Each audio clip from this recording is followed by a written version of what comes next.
자갈치 시장의 뒷모습 이른 새벽, 부산 바다에는 짙은 안개가 내려앉았다. 자갈치 시장 골목을 타고 들어오는 비린내와 소금 바람, 그리고 어제보다 더 거칠어진 파도 소리가 마음 한구석을 쿡쿡 찌른다. 김영자는 구불구불한 골목길을 따라 천천히 걸음을 옮겼다. 가는 길 내내 손수레 바퀴가 덜컹거리고 물에 젖은 노점 포장엔 발이 미끄러질 듯 미끄럽다. 영자씨, 오늘도 일찍 나왔네. 맞은편에서 고등어 상자 내리던 정미 할머니가 반갑게 인사했다. 벌써 날 밝았어요? 나도 이젠 나이 탓인지 몸이 영 따라주질 않아요. 영자는 고개를 끄덕이며 미소를 짓는다. 그래도 어쩌겠수. 우리 같은 사람은 땅만 밟아도 돈이 나온다는 말도 안 되는 소리 듣기나 하지. 정미 할머니가 푸념하듯 중얼거린다. 시장 어귀에 도착하자 벌써 자리를 펴는 상인들 목소리가 들린다.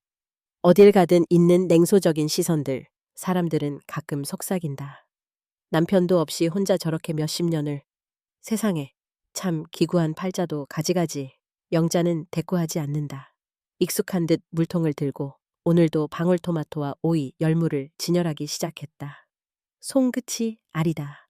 작년 겨울 화물차 집 내리다 미끄러진 손등엔 지금도 자국이 남아있다. 하루라도 걸으면 안 되는 장사. 그 덕에 딸 민정이를 고등학교, 대학교까지 겨우겨우 뒷바라지했다. 잠시 시끄러운 주변이 조용해진다. 어린아이가 엄마 손을 잡고 과일을 고르러 오자 영자는 환하게 웃으며 여자아이에게 사과 한 조각을 건넨다. 이것도 먹어봐, 달다. 아이는 뺨이 붉어지며 사과 조각을 입에 문다. 그 모습을 보며 영자는 오래전 기억에 잠긴다. 30살이었던 어느 겨울 저녁, 남편 곽종수가 쓰러졌다는 연락을 받았던 날. 병원 복도 구석에서 뒷짐을 지고 울음만 참았던 자신. 그때부터 집엔 늘 쌀 떨어졌다는 불안, 민정이 책값에, 수업료에, 몸이 부서져라 시장에 나갔다. 그 시절 장사할 때마다 뒤에서 수군거리던 소리. 남편이 죽고도 저렇게 끈질기게 사네. 대단한 여편네요. 딸 하나 있는데 그렇게 키워서 뭐 하나? 결국 뒤돌아보면 아무도 없어. 영자는 그 말들을 한 귀로 듣고 한 귀로 흘렸다. 자신에게 중요한 건 오직 딸아이가 출출해서 울지 않고 남 부럽지 않게 학교 다니는 것 뿐이었다. 이른 오전, 해가 어느새 머리 위로 올라왔다. 장사도 한풀 꺾이고 영자는 손수레에 남은 채소들을 정리한다. 옆자리 삼촌이 쓴소리를 내뱉는다. 영자씨, 오늘은 좀 더 쉬엄쉬엄 해도 됐자녀. 쉴 수 있음 진작 쉬었죠. 이 생활이 벌써 몇 해째예요. 그래도 민정이 대학 졸업장 받는 것 보니까 제일 큰 짐은 내려놓은 것 같더군요. 영자는 피곤을 삼키며 대답했다. 그때 휴대폰이 조용히 진동했다. 민정. 엄마, 주말에 집으로 와. 우리 이사했어. 주소는 아래 있어. 문자는 딱 한 줄, 감정 없는 말투. 영자는 순간 멈칫했다.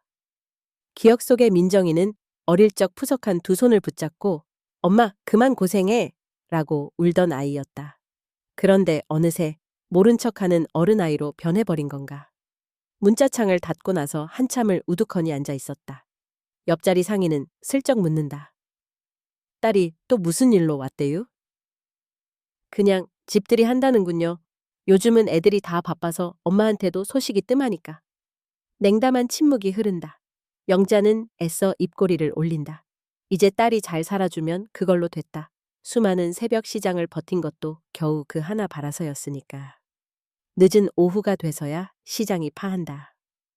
남아있던 채소 더미를 싸들고 영자는 비에 젖은 우의를 벗으며 생각한다. 이젠 내 차례가 끝난 것 같기도 하다. 민정이 결혼도 시키고 집도 장만하게 조금이라도 도와줬고 날이 어둑해진다. 신발 밑창엔 오늘도 생선 비늘이 달라붙는다. 홀로 집에 도착한 영자는 좁은 방 안, 벽에 걸린 민정이 졸업사진을 가만히 들여다본다. 사진 속 민정이는 캡과 가운을 입고 한박 웃음을 짓고 있다. 영자는 그 사진을 쓰다듬으며 혼잣말 했다. 엄마가 해준 게 별로 없네. 그래도 여기까지라도 왔으니까. 그때 또 다른 기억이 떠오른다. 민정이 중학생 때 학교 운동화 찢어졌다고 울며 집에 돌아오던 날. 돈이 부족해 구두방 아저씨한테 부탁해 꿰매준 그 운동화. 민정이는 죄송하다며 고개만 숙였었다. 그 시절 빚쟁이에게 쫓겨 밤마다 불도 못 켜던 방. 영자는 불안했지만 절대 민정이 앞에선 눈물을 보이지 않았다. 한참을 사진 앞에 앉아 있다가 겨우 들녘으로 떨어진 해를 바라본다. 한켠에 놓인 낡은 장부가 눈에 들어온다. 내 인생의 기록이 여기 전부인데. 상인 노릇 30년, 딸 하나에 인생을 바쳤다 자부했는데 막상 민정이 독립해서 높은 곳에 앉으니 자신이 그저 짐이 되는 건 아닌지 불안하다. 문자 답장은 아직 없다. 조금 더 기다리면 연락 오겠지. 집들이라니. 민정이가 내게 뭔가 신경 써주는 거겠지. 창밖에선 술 취한 노점상 아저씨 다투는 소리와 멀리서 들려오는 파도 소리만이 밤을 채운다. 영자는 천천히 이불을 펴고 누웠다. 영자야, 오늘도 수고했다. 내일도 잘 버텨보자. 홀로 중얼거리다. 사라지는 듯한 빛 사이로 민정이가 어릴 때 불러주던 엄마라는 말이 귓가에 맴돈다. 이렇게 또 자갈치 시장에 거친 하루가 저문다. 아무도 모르는 김영자의 뒷모습, 그 속에 아직 꺼지지 않은 작은 희망과 울분이 서려 있다. 해운대 아파트와 모욕의 식사 아침부터 영자는 어딘가 조심스러웠다. 새로 산 분홍색 블라우스를 꺼내 다림질하고 오래된 흰 바지를 몇 번이고 털었다. 다소 촌스럽고 바랜 느낌을 지울 수 없었지만 영자에겐 이게 최선이었다. 버스를 두 번 갈아타고 해운대 바닷가로 향하는 내내 심장이 쿵쾅댔다. 민정이가 나에게 주소를 보낸 건 얼마나 만에 처음인가. 오늘만큼은 엄마로서 자랑스럽게 딸을 축하해주자. 도착한 해운대의 새 아파트는 영자의 상상보다 훨씬 더 웅장했다.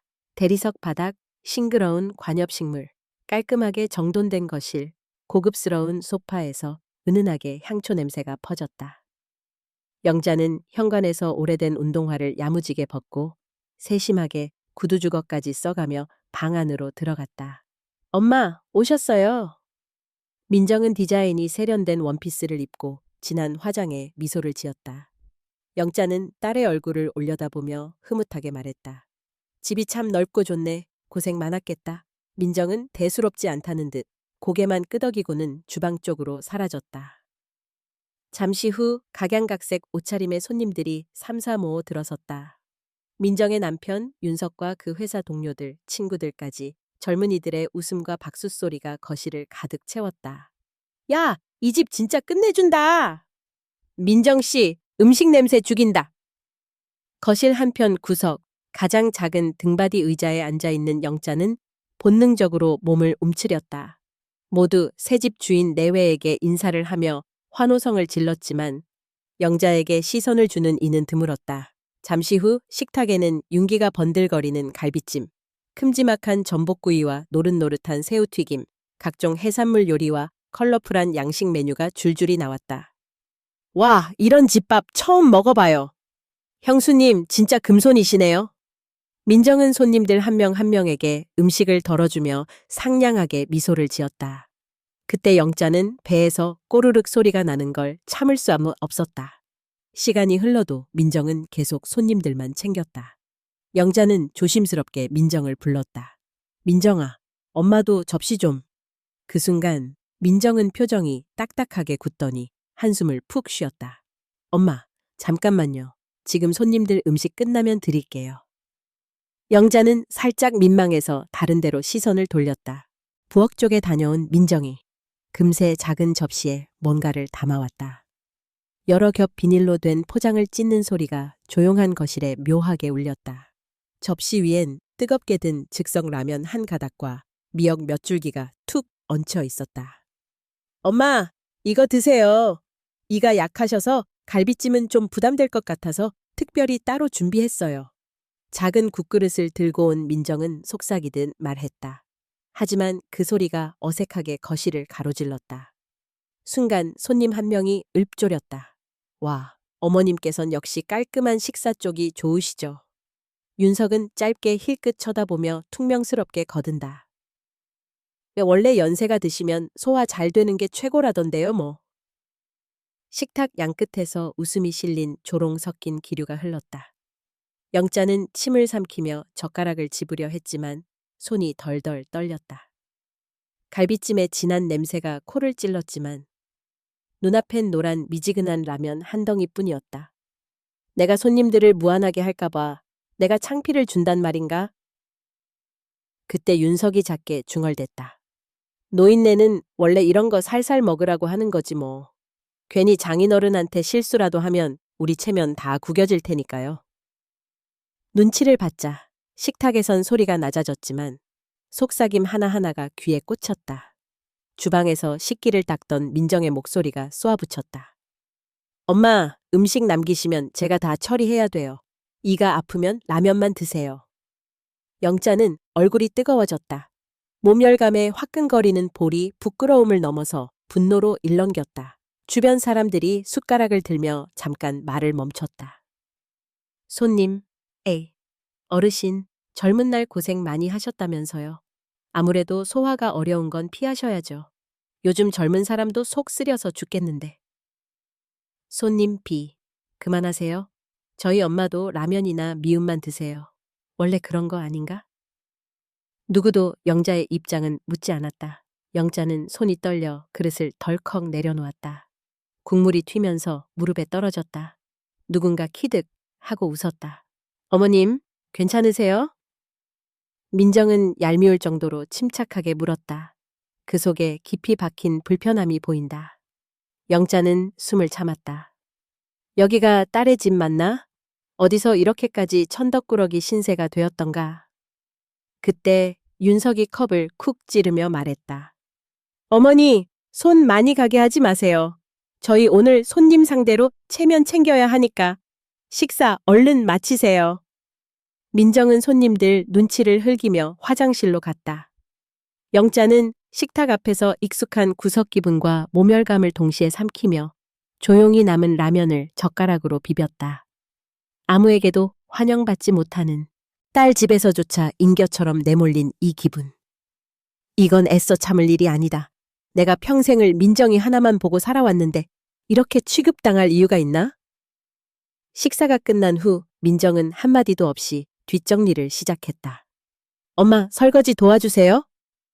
그러고는 기다렸다는 듯 앞치마 한 장을 던진다. 영자는 토막난 마음으로 앞치마를 받아들며 속으로 되뇌었다.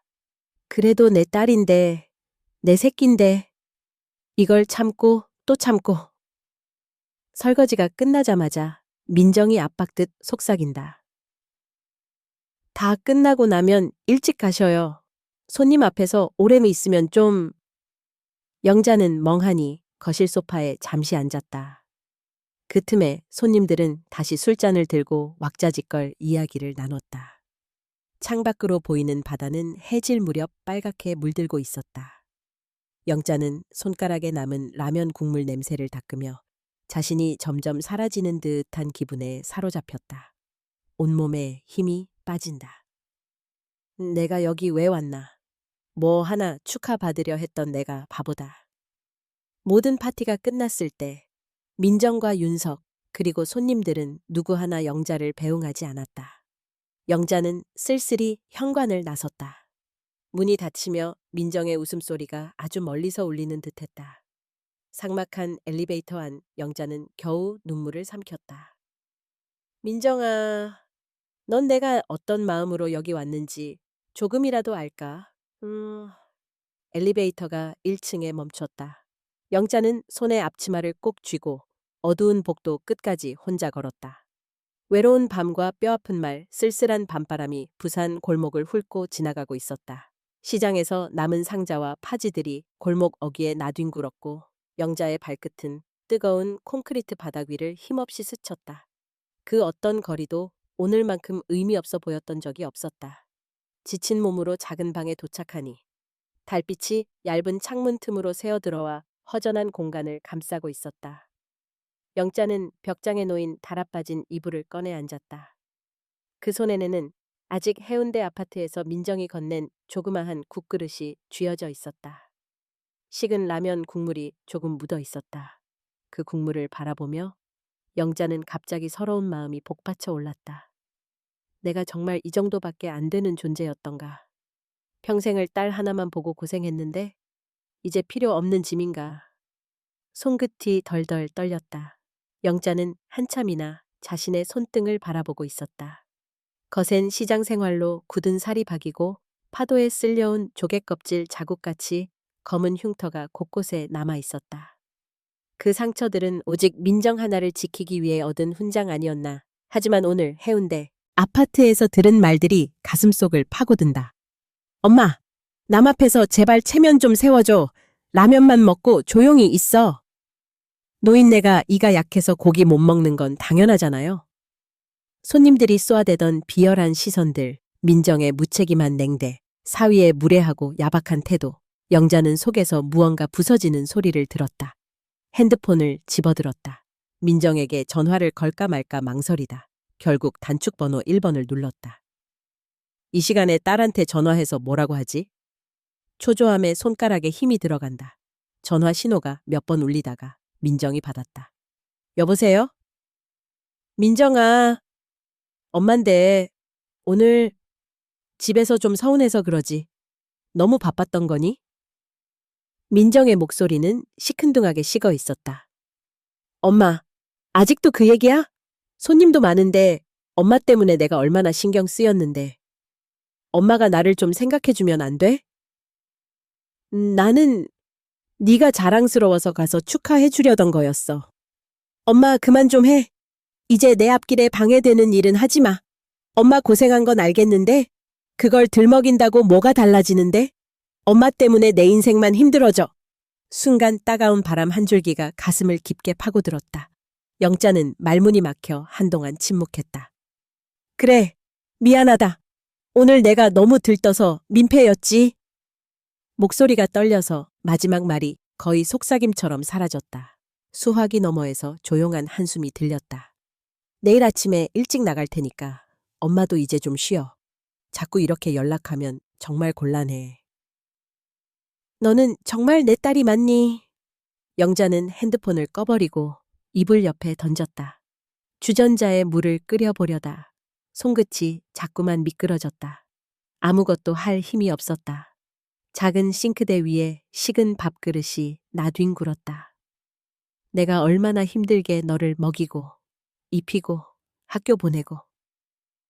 창문을 열면 멀리 바다에서 밀려오는 파도 소리가 들린다. 그 소리에 눈물이 왈칵 쏟아진다. 민정아, 네가 대체 얼마나 되었다고 엄마를 이렇게 밀어내는 거냐. 어린 시절 민정이 학교 운동화를 해지고 뛰어와 엄마, 새 운동화 사줄 수 있어? 울먹이던 기억이 스쳐갔다. 그때는 당장 쌀값도 없어서 구두방에 가서 한 번 더 꿰매달라고 빌었던 자신. 겨울에는 방바닥이 얼어붙어서 따뜻한 밥 대신 소금에 절인 무만 나눠 먹던 그 시절도. 하지만 지금 엄마 때문에 내 인생이 힘들다는 그 말이 수십 년의 희생과 사랑을 나락에 떨어뜨리는 듯했다. 영자는 다짐했다. 내가 여기서 끝나면 정말 평생 아무 의미 없는 짐짝이 되고 말 거야. 이렇게 묻히진 않을 거다. 스스로 이불을 꽉 움켜쥔 채 밤새 펑펑 울었다. 바람이 창문 틈을 세차게 흔들었고 방 안은 점점 차가워졌다. 그 차디찬 어둠 속 영자는 속삭였다. 민정아, 엄마가 널 위해 여기까지 왔는데 대체 네 마음에는 엄마가 있기는 하니? 묵직한 고요함, 그리고 밤의 정막만이 영자의 곁을 메웠다. 그렇게 또 한 번 영자의 인생에서 가장 외롭고 아픈 밤은 깊어만 갔다. 선제 공격, 악인이 먼저 칼을 빼다 새벽, 영자는 거의 한숨도 자지 못한 얼굴로 시장길을 걸었다. 바닷바람이 차갑게 뺨을 스쳤지만 마음속은 온통 불길한 예감으로 휘감겼다. 어젯밤 민정의 목소리가 계속 머릿속에서 맴돌았다. 엄마 때문에 내 인생이 힘들어져. 내 앞길에 방해되는 일은 하지 마. 아무리 애써 생각을 돌리려 해도 그 냉랭한 목소리와 무표정한 얼굴이 잊히지 않았다. 영자는 평소보다 일찍 마감을 하고 집으로 돌아왔다. 낡은 현관문을 열자 집안은 평소와 다르게 적막했다. 그런데 뜻밖에도 거실 한가운데 앉아 있는 민정과 윤석이 기다리고 있었다. 엄마, 우리 얘기 좀 해요. 민정이 서늘한 목소리로 먼저 말을 꺼냈다. 영자는 놀란 표정으로 딸과 사위를 번갈아 바라봤다. 웬일이니? 이렇게 일찍 와서. 윤석이 한쪽 입꼬리를 비틀며 비아냥거렸다. 장사도 장사지만 이제 조금씩 엄마도 건강 신경 써야 할 때가 온 것 같네요. 지난번 집들이 때도 눈치 없이 그러시더니. 내가 뭐 어쨌다고? 엄마, 솔직히 말해요. 요새 들어 자꾸 헛소리도 하시고 했던 말을 또 하고. 혹시 병원에서 진단이라도 받아본 적 있어요? 민정이 대뜸 쏘아붙였다. 영자는 숨이 턱 막혔다. 내가 치매라도 걸렸다는 거냐? 아니면 내가 일부러 너희를 곤란하게 만들려고 그런다는 거니? 분노와 슬픔이 동시에 치솟았지만 민정의 시선은 조금도 흔들리지 않았다. 윤석이 테이블을 손가락으로 두드리며 말했다. 솔직히 엄마 혼자 사시면서 무슨 사고라도 나면 우리도 신경 쓰여요. 지난번에도 가스불 깜빡하셔서 위험했잖아요. 그건 요즘 부쩍 건망증 심해지신 것도 다 보여요. 지나가는 동네 어르신들도 그러시던데 엄마가 좀 이상해졌다고. 영자는 치를 떨었다. 누가 그런 소리 해? 나 멀쩡하다. 시장에서 20년 넘게 일한 사람이야. 정신까지 잃진 않았다. 민정이 갑자기 목소리를 낮췄다. 엄마, 나 솔직하게 말할게. 우리 엄마를 좋은 요양원에 모시려고 생각하고 있어. 영자의 얼굴이 새파랗게 질렸다. 민정아, 네가 정말 엄마를 그렇게 내칠 수 있니? 평생 내가 어떻게 살아왔는데? 그만 좀 해. 엄마 옛날 얘기 지겹지도 않아? 남편 잘못 만나서 내가 몇 번이나 치욕 당했는지 알아? 엄마의 고생 얘기는 이제 끝이야. 나도 내 가족이 있고 엄마는 이제 짐밖에 안 돼. 영자는 자리에서 일어나려다 다리에 힘이 풀려 털썩 주저앉았다. 넌 정말 네가 지금 무슨 짓을 하는지 몰라.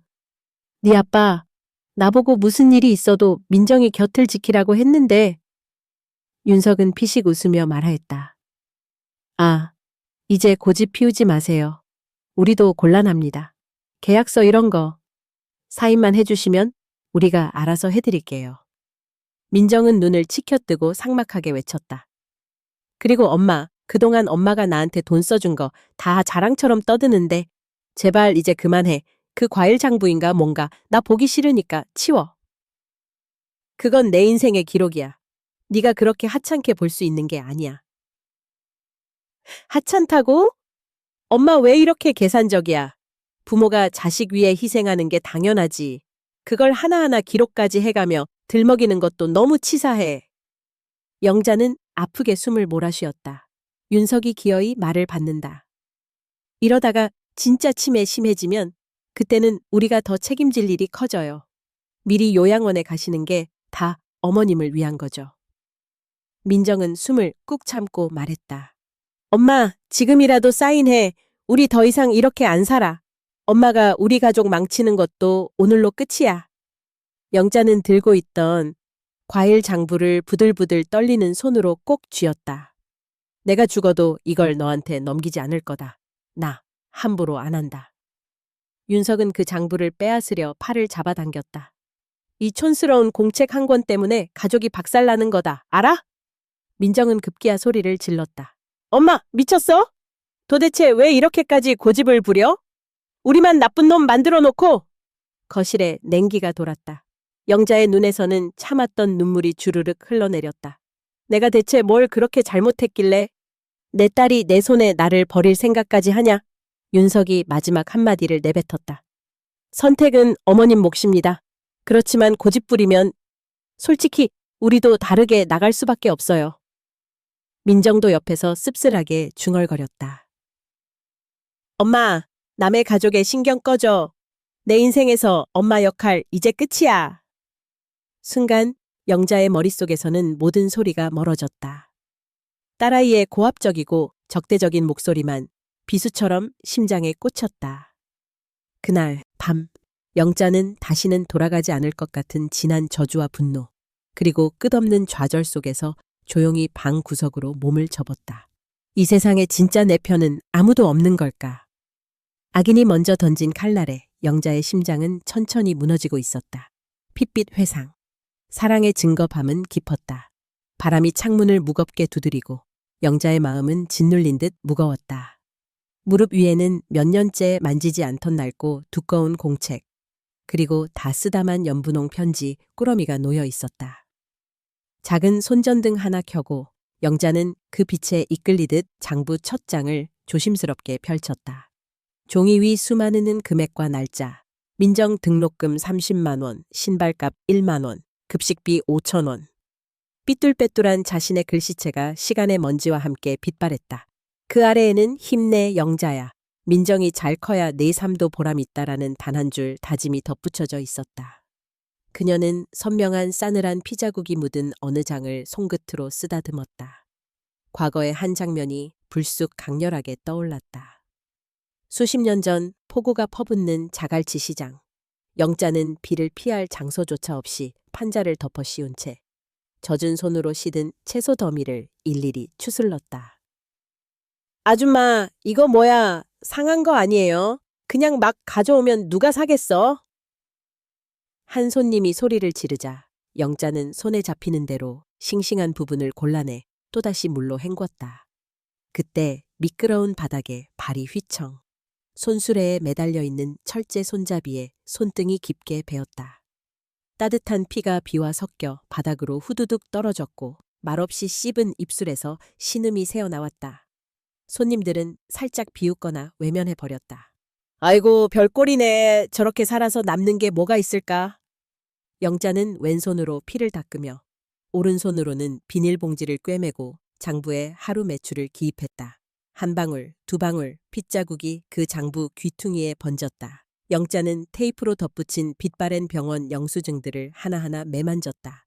민정 독감 주사 2만 5천 원, 응급실 심야진단 10만 원. 밤새 민정의 열을 체크하며 얼음 수건을 이마에 올렸던 기억. 그때는 자신이 무슨 생각을 했는지도 모른 채 살아남은 것만으로 감사하며 버텼다. 손편지 한 장이 떨어졌다. 구불구불한 아이 글씨. 엄마, 나 학교에서 반장 됐어. 우리 엄마는 세상에서 제일 강한 사람이야. 사랑해. 그 편지를 한참이나 손끝에 올려두고 영자는 울지 않으려 애썼다. 하지만 그 어린 민정이 지금은 장부와 편지를 짐작 취급했다. 이 모든 손길, 피, 멍, 그리고 마음속 소원이 얼마나 깊고 단단했는지 지금은 아무도 이해하지 못했다. 영자는 장부를 꼭 끌어안으며 읊조렸다. 나는 너한테 한 번도 조건을 달고 준 적이 없었다. 네가 잘만 자라면 그걸로 다 끝이라고 믿었지. 그러나 세상은 영자에게 믿음 대신 상처만 남겼다. 모멸과 굴욕, 피와 슬픔으로 얼룩진 과거들은 그녀의 삶 속에서 좀처럼 사라지지 않았다. 속에서 또 다른 회상들이 밀려왔다. 가장 힘들었던 어느 가을 아침 배달 트럭에 딸려온 김치 상자를 끌어안고 영자는 깜빡 졸다 손목을 심하게 다쳤다. 병원비가 없어 동네 의원에서 찜질만 대충 받았다. 그 밤 온수도 끊긴 낡은 방에서 민정과 서로 몸을 붙이고 웅크리던 기억. 민정이 작게 속삭였었다. 엄마, 나중에 돈 많이 벌면 엄마 힘들게 안 할게. 꼭 행복하게 해줄 거야. 그 말만 믿고 버틴 세월이었다. 현실로 돌아와 영자는 장부 속 편지와 영수증, 빚 계약서를 가만히 꺼내 침대 위에 펼쳐놓았다. 이 모든 것이 그녀가 민정에게 쏟은 피와 땀, 살아온 날의 증거였다. 그러나 그 증거들은 민정에게 버림받을 위기에 놓여 있었다. 그 순간 집 밖에서 발소리가 들렸고 익숙한 목소리가 멀리서 들려왔다. 엄마, 아직도 안 자고 뭐해? 민정이었다. 영자는 재빨리 종이 뭉치를 가슴에 끌어안았다. 문 너머에서 민정의 차가운 말이 들렸다. 내일 요양원 서류 다시 한번 보자고 했잖아. 제발 그 촌스러운 다이어리 좀 버려. 엄마, 언제까지 과거에 집착할 거야? 나 진짜 지쳐. 윤석의 거친 목소리가 덧붙였다. 이 집에 더 쌓아둘 자리도 없어요. 어머님부터 정리하셔야죠. 영자는 답하지 않았다. 등 뒤에서 흘러내리는 땀과 식은 피가 차가웠다. 그녀는 이를 악물고 생각했다. 이 손으로, 이 종이로 내 사랑을 마지막까지 증명하고 말 거야. 한밤의 정막 속 영자는 온 생애를 굳게 끌어안았다. 핏빛 회상과 사랑의 증거, 그 모든 새겨진 흔적들이 마지막 힘이 되었다.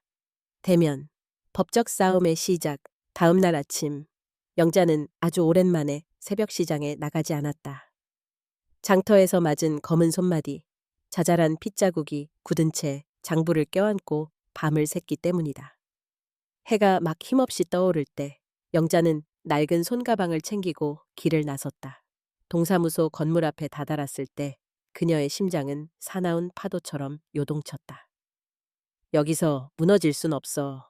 아무도 내 편이 아니라도 내 인생은 내가 지킬 거야. 영자는 조심스럽게 문의 안내 데스크로 갔다. 직원은 무뚝뚝하게 말했다. 어르신, 어떤 일로 오셨어요? 영자는 잔뜩 주름진 손에 힘을 주고 장부와 서류 뭉치를 내밀었다. 저 가족 문제 때문에 상담 좀 받고 싶어서요. 직원은 주의 깊게 장부를 한번 훑어보고 가족 분쟁 상담 담당을 불러주었다. 조용한 상담실, 젊은 변호사 고은석이 펀치기 있는 눈빛으로 영자를 맞이했다. 어서 오세요. 무슨 일로 오셨나요? 영자는 떨리는 목소리로 지난 몇 달간의 일, 시장에서 딸을 위해 일군 희생, 그리고 지금 집에서 내쫓기고 요양원에 보내지려 하는 현실을 모두 쏟아냈다. 은석은 주의 깊게 듣다가 낡은 장부와 편지, 빚 계약서 등을 하나하나 넘겨보았다. 이 서류가 다 영자님이 직접 기록하신 겁니까? 네. 제 평생 다 거기에 있어요. 민정이 대학 보낼 때, 결혼 자금에, 그동안 아낀 돈을 다 적었어요. 은석의 표정이 굳어졌다. 사모님, 이건 명백한 증거가 될 수 있습니다. 자식에게 재산이나 생활비, 학비 지원을 했다는 증거와 가족의 채무 기록이면 위자료 소송이나 부양 의무 소송에서 결정적인 역할을 할 수 있어요.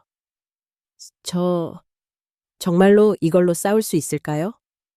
영자 목소리는 희미하게 타들어가는 촛불처럼 떨렸다. 네. 망설이실 이유 없습니다. 우선 오늘은 따님과 사위분께 공식적으로 알리고 저와 함께 동석해서 첫 대면하는 자리를 만드시죠. 곧 구청장 주재 중재 미팅이 열립니다.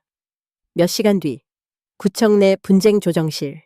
민정과 윤석이 얼굴을 잔뜩 찡그린 채 들어왔다. 민정은 문턱을 넘어서자마자 냉랭하게 말했다. 왜 일을 이렇게까지 키워요, 엄마? 남들 앞에 가족 수치까지 다 까발리고 싶은 거야? 윤석도 거들었다. 어머님, 욕심도 적당히 하셔야죠. 남은 가족 인생까지 망칠 생각입니까? 고은석 변호사는 서류 파일을 책상 위에 정중히 올려놓으며 차분히 답했다. 어머님께서 무리한 요구를 한 게 아니라 지난 수십 년간 일방적으로 희생만 하셨다는 증거가 모두 여기 있습니다. 거주권, 기업은, 부양 의무 다 따질 수 있습니다. 더는 갈등만 키울 게 아니라 사실관계를 명확히 하죠. 영자는 침착하게 장부를 밀어놓았다. 그 순간 민정이 벌컥 소리를 질렀다. 엄마, 미쳤어? 그 공책에 뭐가 있다고 이렇게까지. 가족을 고소해서 얻는 게 뭐야? 영자가 낮게 말했다. 나는 내 몫, 내 인생을 인정받고 싶을 뿐이다. 네가 나를 함부로 내치면서 가족의 얼굴을 하고 어떻게 날 욕할 수 있니? 분위기는 점점 격해졌다. 민정은 울분에 찬 목소리로 소리쳤다.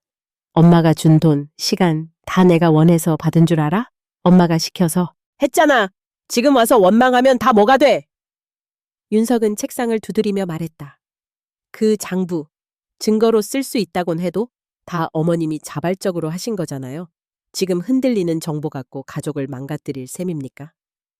고은석 변호사는 눈을 좁혀 윤석을 바라봤다. 재정적 기여와 대가 없는 희생의 기록이 부정될 순 없습니다. 특히 보호, 부양 의무를 방기한 정황이 있다면 민형사상 책임이 뒤따를 수도 있고요. 중재 거부 시 정식 소송으로 넘어가게 됩니다. 숨막히는 침묵. 담당자 목소리가 조용히 흘렀다. 이제 각자의 입장을 문서로 남기고 중재안을 최종 검토하겠습니다. 민정은 치를 떨며 말했다. 엄마, 이 정도 했으면 됐잖아. 아직도 원망이 모자라? 가족을 이렇게 만들고 싶어? 영자는 목소리를 조금 높였다. 내가 원하는 건 네 사과와 내 삶에 대한 최소한의 존중이야. 더는 말로만 효도한다거니 내쫓으려 하지 말고 지금처럼 내 인생을 함부로 대하지 마. 윤석은 마지막까지 포기하지 않았다. 이건 다 엄마가 오해해서 벌어진 일이에요. 우리 얘기는 못 들은 척 한 번만 넘어가 주시면? 고은석 변호사는 착실하게 마무리했다. 이제 법적 절차에 따라 처리하겠습니다. 증거 추가 제출과 진술서 준비해 두세요. 분쟁 조정실을 나온 후 영자는 무력한 듯 잠깐 복도에 기대섰다. 그러다 고은석이 다가와 조용하게 속삭였다. 후회하지 마세요. 이제부터가 진짜 시작입니다. 어르신, 내일 또 만나 뵙죠. 영자는 처음으로 긴장 속에서도 미약한 희망을 느꼈다. 그래, 이제는 더 이상 도망치지 않는다. 내 손끝에 남은 멍, 장부 속 증거, 그리고 내 목소리로 내 삶을 증명하리라. 법적 싸움의 막이 처음으로 올랐다. 영자의 내면에 펄럭이는 작은 깃발이 조용히 흔들리고 있었다. 방역, 악인의 본색이 드러나다 법적 절차가 본격적으로 시작되자 민정과 윤석의 태도는 한층 더 노골적이 되었다. 그들은 영재에 대한 기본적인 예의도 내팽개친 채 본성을 드러내고 있었다. 며칠 후 민정의 집 거실, 영자는 민정에게서 집에 오라는 연락을 받고 조용히 앉아 있었다. 분위기는 가시방석 같았고 거실 한가운데엔 낯선 남자가 셔츠 차림으로 서 있었다. 윤석이 능청스럽게 소개했다.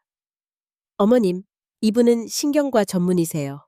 최근에 어머님 상태가 걱정돼서 모셨어요. 영자는 당황해하며 민정과 윤석을 번갈아 바라봤다. 난 아무 문제 없다. 시장에서도 동네에서도 다 알잖아. 낯선 남자는 건조한 표정으로 두루뭉술한 질문을 던졌다. 이름이 어떻게 되시죠? 오늘이 무슨 요일인지 아세요? 따님 성함은요? 영자가 꿋꿋이 대답하자 남자는 메모지에 뭔가를 써내려갔다. 윤석이 비웃듯 말했다. 아무리 멀쩡하다 해도 부모님 나이면 이미 인지장애가 많대요. 병원에서 한동안 검사해 보셔야겠네요. 민정도 냉정하게 첨언했다. 엄마, 내가 다 엄마 생각해서 하는 말이야. 엄마가 자꾸 만성 건망증이나 혼동을 보이니까. 이렇게라도 우리 가족을 위해 확인해야 해. 영자는 억울함에 이가 갈렸다. 내가 뭘 잘못했다고 이러니. 너희도 내 상황을 모를 리 없잖아. 윤석이 쏘아붙였다.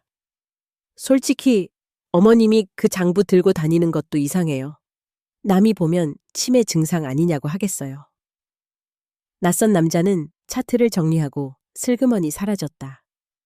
영자는 뒤늦게 그 남자가 의사가 아님을 눈치챘다. 지금 사람을 속여서까지 이렇게 만들어야 속이 시원하니? 민정이 냉소적으로 쳐다봤다. 엄마, 현실 좀 봐. 엄마가 이 나이에 제대로 기억이나 할 수 있어? 그날 이후로도 민정과 윤석은 집안에 감시 카메라를 설치하고 영자가 집안을 돌아다닐 때마다 질문을 던졌다. 어머니, 어제 뭐 드셨어요? 며칠 전에 누구 만난 거 기억나세요? 조용히 있으면 일부러 자극했다. 조금만 틀려도 어쩔 수 없어요. 요양원에서 더 잘 보살필 텐데 왜 이렇게 억지해요? 민정은 그 와중에 억지로 동네 어르신들을 불러 뒷말을 흘렸다. 우리 엄마가 요즘 진짜 정신이 오락가락해요. 시장 일도 그만두고 집에만 계시잖아요. 모함은 점점 심해졌다. 어느 날 저녁 윤석은 노골적으로 위협했다. 어머님, 도장 안 찍으면 여기 부산에서 발도 못 붙이게 만들 겁니다. 민정 역시 초조하게 부연했다. 엄마, 그냥 빨리 포기해. 괜히 변호사랑 싸운다고 얻는 것도 없어. 영자는 치를 떨며 말했다. 내가 이렇게까지 모욕당할 줄은 몰랐다. 그래도 포기 못해. 내 마지막 자존심까지 짓밟히면 그땐 내가 사람이 아니지. 윤석의 얼굴은 점점 일그러졌다. 어머님, 조금만 더 버티면 저희도 더 강경하게 나올 수밖에 없습니다.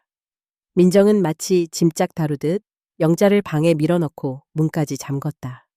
하루, 이틀. 방 안에서는 영자의 작은 울음소리만 퍼졌다. 심장이 뛰고 손이 떨렸지만 그녀의 눈빛에는 포기하지 않겠다는 각오가 서려 있었다. 어느 어두운 새벽, 영자는 조용히 문틈을 살폈다. 감시 카메라는 거실을 감싸고 있었지만 문고리에 힘을 실어 단번에 돌렸다. 민정! 엄마 정말 나간다!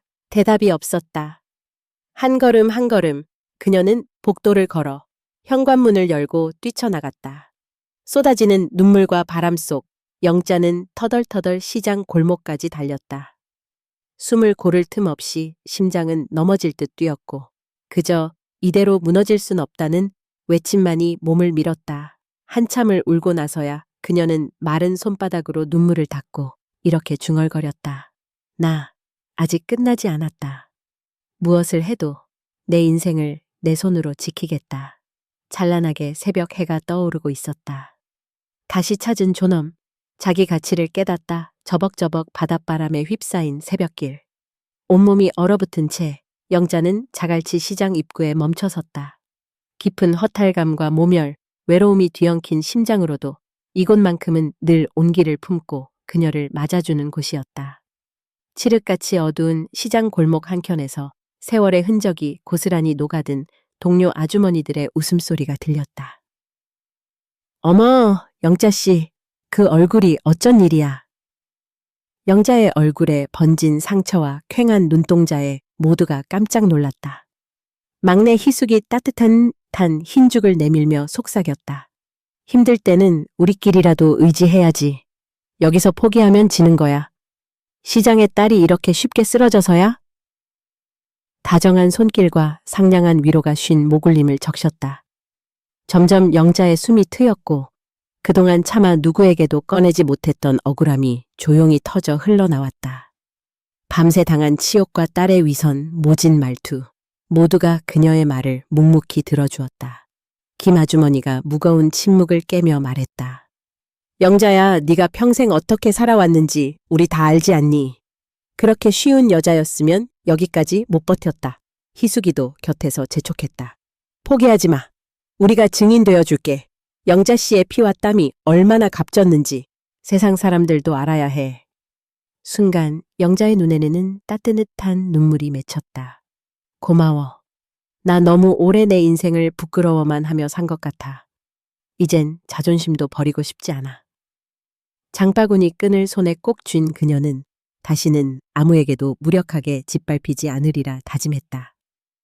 정신을 차린 영자는 며칠 뒤 변호사 고은석과 함께 은행에 들렀다. 분산된 통장과 입출금 내역, 수십 장의 계좌이체 전표, 그리고 수기로 적은 빚 장부까지 모두 들춰냈다. 은행 직원과 은석은 차분하게 확인하며 필요한 항목을 꼼꼼히 인쇄했다. 여기 보시면 영자님이 민정 씨에게 정기적으로 생활비를 송금해온 내역이 명확히 남아 있습니다. 이 기록과 영수증이면 충분한 증거 자료가 됩니다. 은석의 목소리가 딱딱하지 않아서 영자는 오랜만에 안도감이 묻어났다. 그래서 이제 나에게 남은 게 뭘까요? 영자는 힘없이 물었다. 은석은 미소 지으며 말했다. 가장 중요한 건 영자님이 포기하지 않는 거죠. 법정은 증거와 의지가 있는 사람 손을 들어줍니다. 무엇보다 이건 님의 인생이고 존엄과 가치에 관한 싸움입니다. 영자는 다시 한번 장부를 꼭 움켜쥐었다. 어쩌면 나도 내 가치를 몰랐던 것 같아요. 누군가 항상 나를 함부로 취급하면 나 또한 스스로를 함부로 대하게 되는구나. 은석은 조용히 말했다.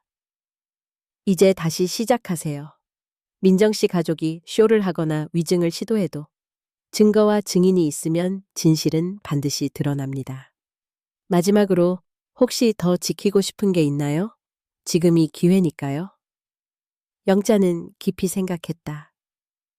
네, 내 몫의 작은 집, 내 평생 애지중지 모은 장부, 그리고 시장 사람들과의 신뢰, 이 모두를 꼭 되찾고 싶어요. 이제 더는 뺏기지 않겠습니다. 시장의 저녁은 언제나 분주했다.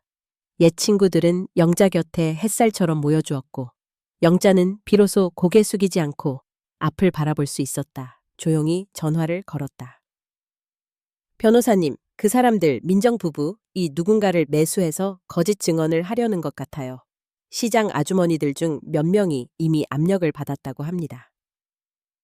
은석은 단호하게 말했다. 걱정 마세요. 법정에 설 때 진실만 말하면 됩니다. 불안하면 제가 직접 동행해 드릴게요. 영자는 든든함에 서서히 힘이 솟았다.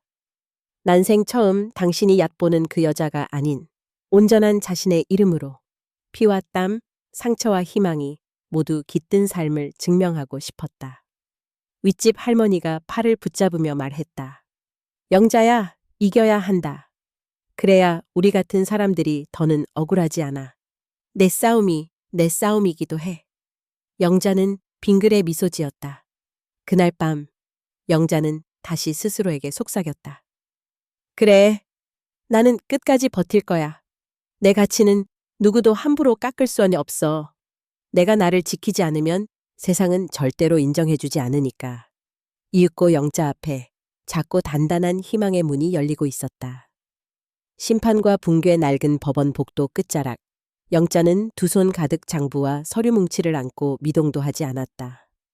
불 떨리는 손, 발끝에서 퍼지는 한기가 느껴졌지만 오늘만큼은 절대 고개를 숙이지 않겠노라 다짐했다. 법정 문이 열리고 방청객과 증인들이 하나둘 자리를 잡았다. 높은 천장 아래 재판장 목소리가 울렸다. 사건 번호 2-X1234 원고 김영자 대 피고 이민정 및 윤석 부부 원고 측 소송 내용 진술해 주십시오. 고은석 변호사가 진지하게 입을 열었다. 원고 김영자 씨는 피고들에게 오랜 세월 경제적 정서적 지원을 해왔으나 이로 인한 보상이나 존중은커녕 가족으로부터 심각한 모욕과 학대를 당했습니다. 특히 피고들은 부양 의무를 거부하고 오히려 요양시설에 강제 입소를 시도하는 등 부당한 행위를 지속해왔습니다. 영자는 장부와 편지 뭉치를 들어올렸다. 여기 내 평생의 기록이 있습니다. 딸을 대학에 보내고자 했던 손톱 밑에 피, 아파도 쉬지 못했던 겨울 새벽들, 자식에게 보낸 일상의 소액들까지 모두 적었습니다. 피고석에서 민정은 울컥 목소리를 높였다. 엄마가 원해서 준 거잖아. 내가 달라고 한 적 없어요. 우리 삶에 자꾸 엮여서 오히려 우리의 앞길을 막았습니다. 남들 보기에만 애쓴 척하고 집안 망친 건 엄마예요. 윤석도 고개를 들었다. 사실 저희는 여러 차례 대화를 시도했지만 어머님이 때로는 이상한 소리도 하고 심지어 재산 문제로 협박까지 하셨다는 증인 증언도 있습니다. 재판장은 냉정하게 물었다. 민정 씨, 윤석 씨, 어머니가 정신적으로 미약하며 기록을 고의로 조작했다고 주장합니다. 그 근거는 무엇입니까? 민정이 떨리는 목소리로 대답했다. 엄마는 옛날 일만 붙잡고 살아요. 가족을 도구처럼 여기고 주변에서도 치매 아니냐는 말이 나올 정도였습니다. 이때 고은석 변호사가 서류를 내밀며 반박했다. 여기에 은행 거래 내역, 시장 동료들의 진술서, 수신인 명의의 이체 확인서까지 모두 있습니다. 이 장부와 증거들은 어머님의 희생을 명백히 보여줍니다. 법정의 공기가 변했다. 시장 동료 희숙이 증인석에 섰다. 영자 언니가 시장에서 어떻게 사셨는지 여기에 없는 사람 없습니다. 밤이면 피범벅 손으로 장부 쓰던 그 모습을 저도 모두도 봤습니다. 민정 씨가 엄마를 무시하는 것도 다들 알고 있어요. 민정의 표정이 서서히 일그러졌다. 재판장은 덧붙였다. 피고 측에서 주장한 의료진 진술 및 진단서 역시 정식 의료기관의 것이 아님이 확인되었습니다. 오히려 허위 진술을 시도한 정황도 의심됩니다. 윤석이 끝내 신경질적으로 외쳤다. 우리가 원하는 건 평범한 삶뿐이었습니다. 어머니의 집착과 오기로 모두가 힘들어졌다는 걸 누구도 인정하지 않아요. 도대체 왜 그걸 몰라요? 영자는 두 손을 차분히 얹은 채 간절하게 말했다.